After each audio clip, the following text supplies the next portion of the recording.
Hey guys, welcome back. Today's video is going to be about the most informed players of the previous game week at the Premier League. I'm going to try to make this a weekly video and hopefully you guys enjoy. And as always, please like and subscribe.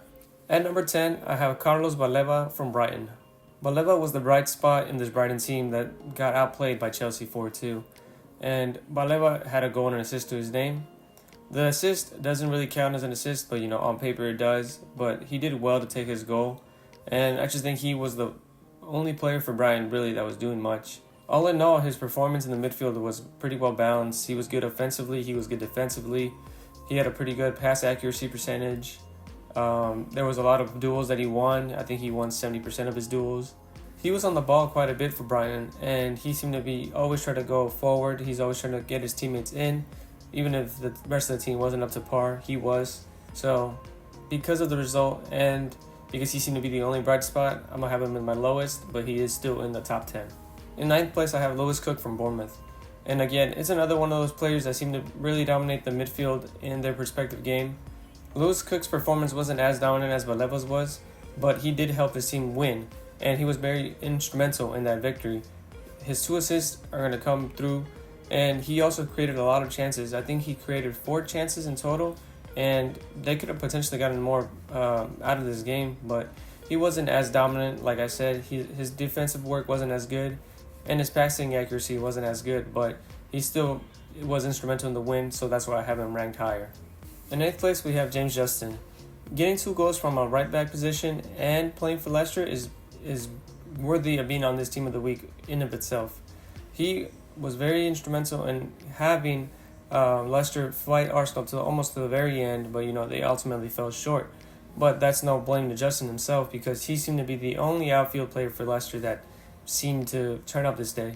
His defensive work wasn't the best, but the reason he's in this team of the week is because of his attacking prowess that he showed this week, and he just had a pretty good game overall, and that's why I have him ranked 8th. In 7th place, I have Jack Grealish. He was able to get an assist in his draw against Newcastle, but he was very pivotal in getting that result. Jack Grealish was very dominant against Trippier on the right side, and he was very good at creating chances as well. He was fouled a lot. He was just a headache for this Newcastle side the whole time. Jack was just very good on the ball, very secure, bringing in players. Link-up play was good. His partnership with Gavardio seems to be getting better over time, and just very good game overall. In 6th place, we have Liam Delap. He was the only player that seemed to want it in this game against Aston Villa. He scored both of his goals, took his chances. He only had 3 shots and he got 2 goals out of it, so his conversion rate was pretty good. He was just an attacking prowess that seemed to give headaches to this Aston Villa defense the whole game. If Aston Villa wouldn't have been able to convert one last time, they would have gotten away with a win. And I think Ipswich is just doing really well as a team right now, but Delap is clearly the number 1 for this team going forward. Aston Villa might not have performed to their best ability, but that's not to take away from Delap, and I think his performance is worthy of a number 6 place. In 5th place, we have Dejan Klose from Spurs. What can you say about him? He was just incredible this game. Ever since he's taken a midfielder role, I think his presence in the Spurs team is just more evident. I just don't think he has the pace to be hanging out in the wing, but once he's able to control the game from the midfield perspective, I think he's basically like a new signing for this team. He had a goal, and he could have had several assists in this game. I think he created a total of 9 chances, and that's just ridiculous. This United team, I know, was with the red card, and they just had a very bad team performance, but Kulusevski was a big reason that they looked so poor. His contribution to the team win was very pivotal, so he has to rank pretty highly. In 4th and 3rd place, we have 2 Arsenal players. It's going to be Leandro Trossard and Gabriel Martinelli, respectively. The reason I have Martinelli ranked a little higher than Trossard is because he got a goal and an assist, whereas Trossard only got his 1 goal. I'll give him credit for a second goal, because he got that auto goal off of the defense, and I just think they were both pretty good. It's kind of hard to differentiate them because they were both very effective against his Leicester team, but I just have Martinelli ranked a little higher because I think his overall game was just a bit better. I think he got more dangerous situations. He was able to bring in other players a little bit better.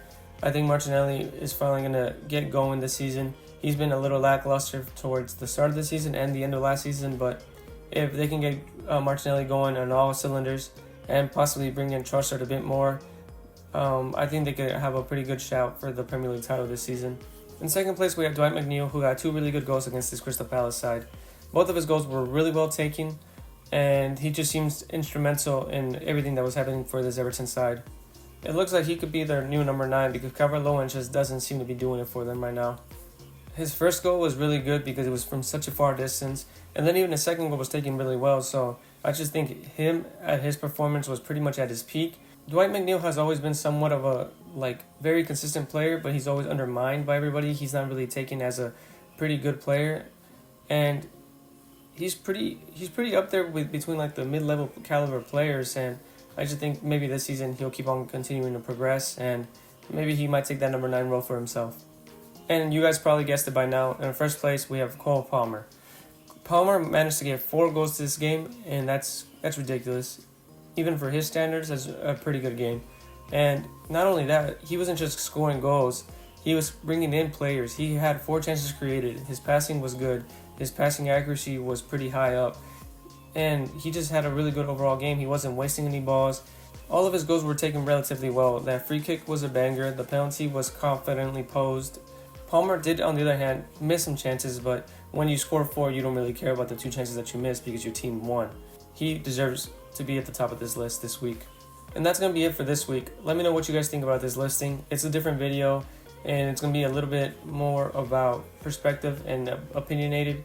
There's going to be some players that I missed out that you guys think deserve to be on this list. But at the end of the day, goals and assists are always going to be high contributors to where you rank on this list. But let me know what you guys think. Let me know if you guys want to continue seeing these videos. And that's it for me this week. See ya.